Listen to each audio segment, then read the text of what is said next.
بسم الله الرحمن الرحيم.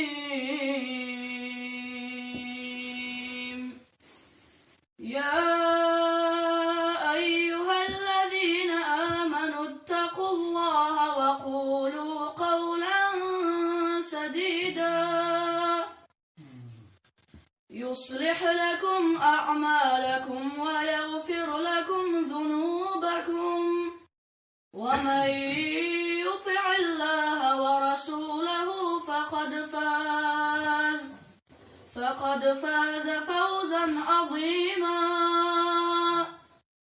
إنا عرضنا الأمانة على السماوات والأرض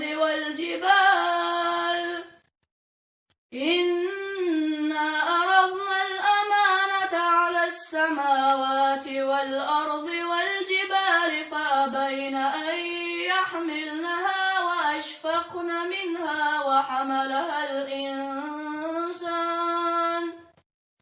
إنه كان ظلوما جهولا. ليعذب الله